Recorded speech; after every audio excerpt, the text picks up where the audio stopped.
Assalamualaikum warahmatullahi taala wabarakatuh.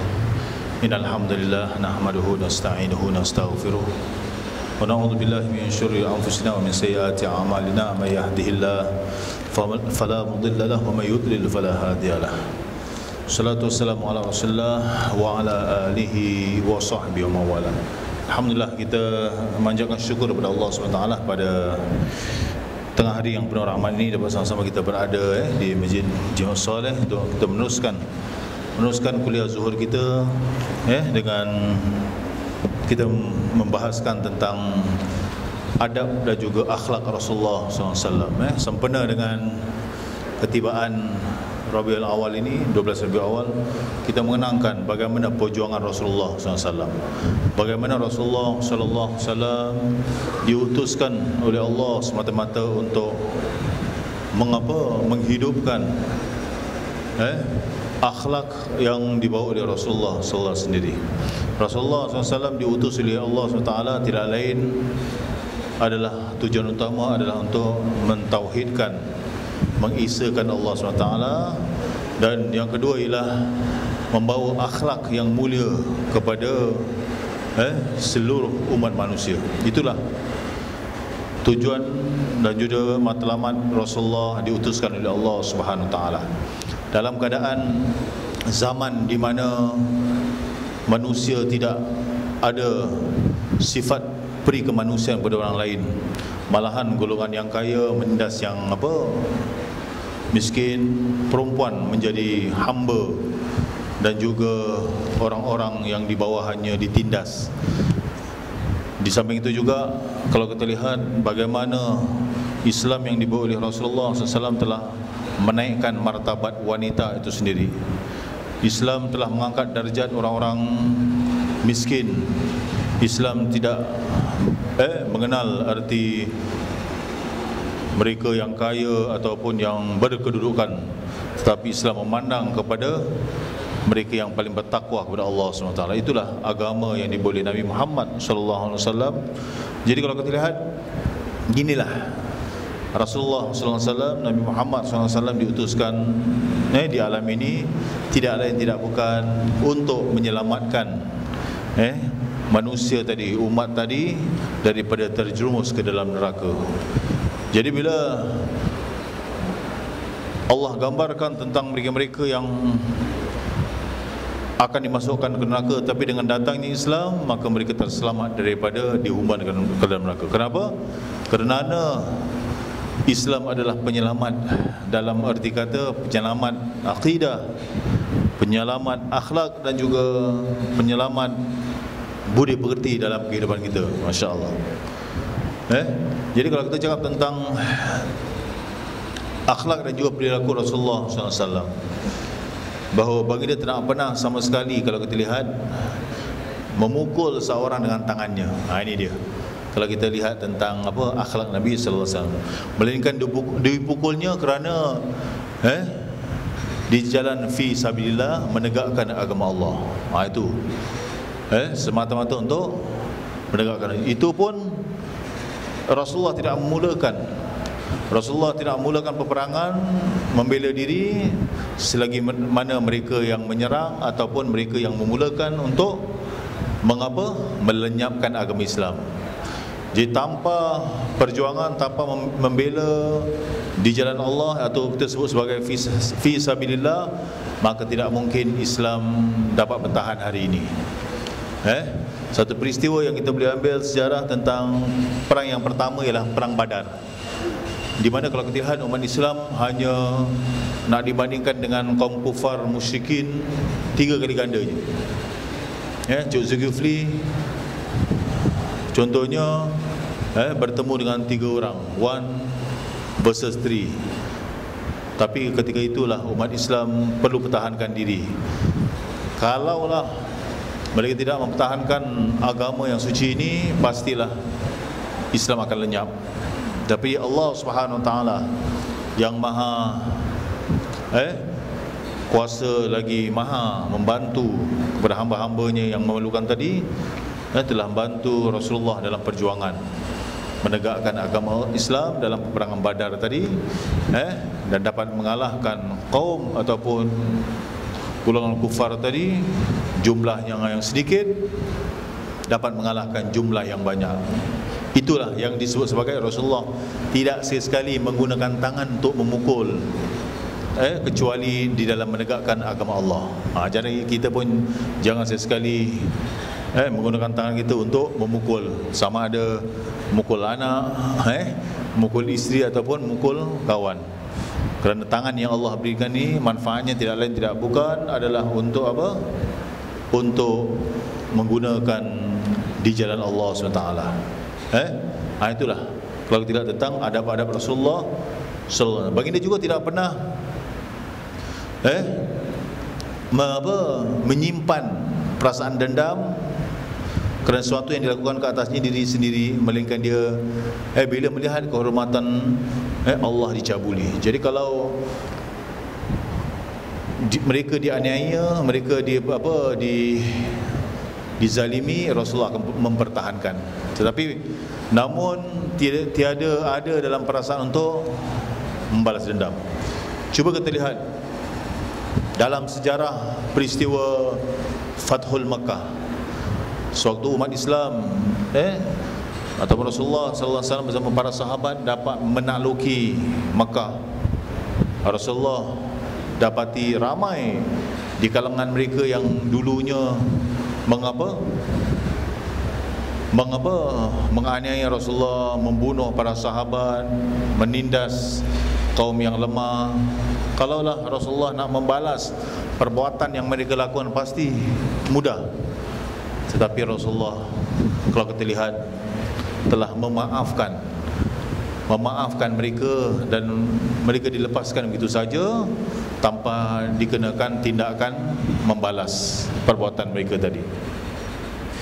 Sebab itu Allah gambarkan dalam Al-Quranul Karim dalam surah Ali Imran ayat 159, Allah nyatakan, oleh kerana rahmat Allah Subhanahu Wa Taala tadi, rahmat Tuhan engkau, dan engkau juga bersikap lemah lembut terhadap mereka, yakni orang-orang kufar musyrikin yang mereka takluki. Dan kiranya kalaulah Rasulullah SAW melakukan ataupun berlaku kasar dan berhati bengis, niscaya mereka akan lari dari sekelilingnya. Ini salah satu dari sikap Rasulullah SAW dalam peperangan Uhud, di mana ada sebahagian sahabat yang tidak mengikut perintah Rasulullah, tapi saat ketika itu Rasulullah tidak tunjukkan sifat marahnya, tidak tunjukkan sifat sifat benci, tapi Rasulullah bersabar. Ni waktu perang ni, arahan dah diberi tapi diorang tidak mengikut arahan. Contohnya lah, ni dalam perang-perang Uhud. Itulah peperangan yang yang telah umat Islam telah tewas, kau kalah kerana mereka lebih mengutamakan harta, sedangkan mereka dikehendaki untuk menjaga menjaga tempat yang sewaktu itu golongan kufar Quraisy telah mengambil tempat tadi. Dan inilah kalau kita lihat bagaimana Rasulullah sallallahu alaihi wasallam punya sifat yang yang kita lihat, qudwatun hasanah, contoh-contoh yang baik. Satu perkara yang boleh kita ambil juga tentang sikap Rasulullah sallallahu alaihi wasallam adalah baginda akan memilih yang paling ringan dan mudah antara keduanya. Maksudnya apa? Kecuali jika pada perkara itu ada dosa. Jadi Rasulullah, kalau perkara tadi mudah, Rasulullah ambil yang mudah. Contohnya lah, atau menyebabkan terputusnya perhubungan silaturahim, itu tak digalakkan lah. Baginda akan menjadi orang yang paling jauh sekali daripada melakukan perkara yang dilarang Allah. Kalau dalam urusan perkara yang ada kaitan tentang urusan perintah Allah, Rasulullah akan mengutamakan perintah Allah dahulu. Dan kalau kita lihat dalam suatu sejarah, tidak pernah seorang yang datang kepada Nabi sallallahu alaihi wasallam, baik ia mereka atau hamba sahaya, ataupun kalau sebagai hamba sahaya tadi tu, mengadu keperluannya, melainkan baginda akan memenuhi hajat masing-masing. Inilah sikap dan juga keprihatinan Rasulullah sallallahu alaihi wasallam. Berkata sahabat yang mana saya Anas radhiyallahu anhu, demi zat yang mengutusnya dengan kebenaran, ya Nabi tiada pernah berkata padaku dalam perkara yang tiada diingininya, mengapa engkau lakukan itu? Dan apabila isteri marahiku atau suatu yang aku lakukan, maka ia berkata kepada mereka, biarkanlah si Anas itu dan janganlah marahi. Maknanya apa? Rasulullah ni dengan isteri-isterinya tidak pernah sekali menggunakan kata-kata yang kesat ataupun menggunakan memarahi dengan menggunakan tangan. Ini salah satu sifat Rasulullah sallallahu alaihi wasallam. Dan inilah akhlak dan juga adab Rasulullah sallallahu alaihi wasallam. Dan kalau kita lihat, baginda tidak pernah bangun atau duduk melainkan lidahnya sentiasa menyebut nama Allah. Ini dia. Boleh kita contohi. Dan mereka Rasulullah tidak sekali-kali membuang masa dengan berkata-kata yang yang sia-sia, melainkan berzikir dan juga sentiasa lidahnya basah dengan baca Al-Quranul Karim. Seterusnya kalau kita lihat, ada satu ketika seringkali bila sedang sembahyang lalu ada tetamu. Ini kita nak ambil satu contoh tetamu yang datang kerana suatu keperluan. Maka baginda sallallahu alaihi wasallam akan segerakan atau ringkaskan sembahyangnya tadi untuk menyambut tetamu seraya bertanya kepadanya, apa hajat anda? Bukan kita pula ikut member yang tak sembahyang, tidak. Barbecue juga, camping juga, mancing juga. Memang kita nak layan kawan kita, tapi sembahyang tidak boleh kita tinggalkan. Malah kita kena offer, yuk mari kita sembahyang jemaah. Bentang. Ini bagaimana Rasulullah SAW dalam melakukan perintah Allah, dalam masa yang sama dia juga melayan ataupun menyambut tetamu yang ada. Jangan pula dia pula terikut membernya. Ini menjadikan tauladan kepada kita lah. Tak ada kena siapa-siapa, melainkan kita melihat contoh Rasulullah SAW. Cik Zul sibuk dengan insurannya, ke hulu hilir, tapi solat tak boleh ditinggalkan.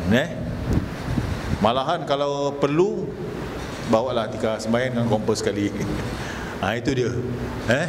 Sebenarnya utamakan yang lebih utama, tapi tidak ketepikan hajat yang diperlukan tadi. Kerana itu pun nanti makan terlepas, suruh tak masuk.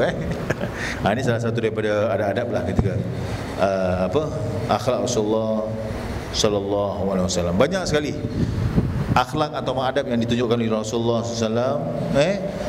Baginda selalu menghormati siapa saja yang mendatangi, sehingga kadang-kadang baginda sampai menghambarkan bajunya supaya orang itu duduk di atasnya, menghambarkan bajunya. Bajunya panjang dihambarkan. Itulah sikap Rasulullah melayani tetamu-tetamu yang datang. Kita jangan bimbang, walaupun rumah kita simpan duit bertipik di atas rumah, tapi kalau orang yang baik-baik datang, insya-Allah ataupun kita taruh barang-barang yang berharga, insya-Allah kalau orang-orang yang baik-baik datang. Cuma di sini diingatkan, simpanlah sebaik dalam bank. Betul Cik Zul? Ini salah satu adab bila tetamu tadi datang. Dan sering pula baginda memberikan bantal sandaran kepada orang yang datang. Saya beri bantal lagi, supaya orang itu bersandar padanya. Bila dalam satu majlis yang ramai, baginda menghadapnya, wajahnya kepada semua orang. Dia tak tengok satu orang aja, semua tengok. Tengok sana. Lagi dalam kita mengajar ke, kita bertamu, kita tengok satu pandangan tadi, jadi orang tu dihargai. Jangan tantang dia seorang yang apa, orang yang apa, yang kaya, Cik Zul kaya, yang sini pula orang yang miskin dia tidak pedulikan. Yang sana orang yang apa, hamba saya, tidak, semua dia kira sama. Yang paling penting sekali, inilah akhlak Rasulullah sallallahu alaihi wasallam. Dan baginda menghadapkan wajahnya kepada semua orang satu lepas satu, hingga seolah semua majlisnya, pendengarannya, percakapannya, kehalusan budi pekertinya dan perhatiannya ditumpukan kepada setiap orang yang duduk bersamanya di dalam sebuah majlis. Masya Allah. Ini salah satu daripada akhlak Rasulullah sallallahu alaihi wasallam. Padahal majlis Rasulullah itu umumnya lah majlis yang diliputi oleh kesopanan, kerendahan diri dan amanah. Inilah salah satu daripada akhlak dan budi pekerti Rasulullah sallallahu alaihi wasallam. Jadi baginda lebih suka memanggil para sahabat dengan nama-nama gelaran masing-masing untuk menghormati mereka, akan memikat hati mereka. Tapi kalau nama yang tak baik itu jangan dipanggil lah. Contohnya Ceng, itu kan tak fahamannya. Kalau dia contohnya macam Abu Hurairah kan kucing, itu nama gelaran. Kerana dia suka jaga kucing. Kucing ni adalah makhluk Allah yang jinak. Jangan pula panggil si gemuk, si kurus, si kedengki, ni semua. Walaupun kata orang tu itu sebagai gelaran, tapi dia akan memberikan impact lah, resan hati dan perasaan seorang tadi. Jadi kata-kata kita pun kita kena jaga juga, seperti mana Rasulullah memanggil para sahabatnya tadi. Siapa yang tidak punya nama gelaran, baginda akan memberikan nama gelaran. Contohnya kalau macam Cik Zul dipanggil Mas, Bang Mas. Itu bang dah bang Mas lagi. Contohnya lalu pun dipanggil dengan gelaran itu. Beliau kaum lelaki saja yang diberi nama gelaran, malah kaum wanita juga, sama ada pernah melahirkan anak maupun yang tidak. Bahkan kepada anak-anak, kalau kita lihat kecil pun demikian juga, sehingga hati anak-anak itu tertarik kepada peribadi Rasulullah. Kalau Cik Sazali, kita panggil anakku Sazali, takkan Okey, baginda Rasulullah sallallahu alaihi wasallam adalah seorang yang amat jarang marah. Tapi jika marah, segera redha ataupun segera bersabar. Ini sifat Rasulullah. Baginda adalah orang yang berhati belas terhadap orang ramai, yang baik antara mereka sekalian, dan paling banyak memberikan manfaat kepada seluruh manusia. Tidak pernah sekalipun terdengar suara yang tinggi dalam semua majlis-majlisnya. Apabila Rasulullah bangun dari majlisnya, baginda sering membaca Subhanakallahumma wa bihamdika nasyhadu an la ilaha illa anta nastaghfiruka wa natubu ilaik. Itu Rasulullah pada habis majlis. Saya pun akhiri majlis ni lah. Setiap kali kalau dah habis majlis, ini ucapan Rasulullah, Subhanakallahumma wa bihamdika nasyhadu an la ilaha illa anta astaghfiruka wa natubu ilaik. Mana Maha suci Allah Subhanahu wa taala. Maha suci Allah yang wahai Tuhanku, dengan segala kepujian-Mu ya Allah, aku menyaksikan bahwasanya tiada Tuhan melainkan Engkau. Aku mohon keampunan kepada-Mu dan bertaubat kepada-Mu. Itu dia.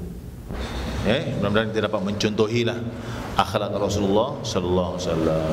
Bismillahirrahmanirrahim. Wal 'asri innal insana lafi khusrin illa alladhina amanu wa 'amilus solihati wa tawassaw bil haqq wa tawassaw bis sabr. Subhanakallahumma wa bihamdika nasyhadu an la ilaha illa anta nastaghfiruka wa natubu ilaik. Sallallahu ala sayyidina Muhammad walhamdulillahirabbil alamin. Taqabbalallahu minna wa minkum.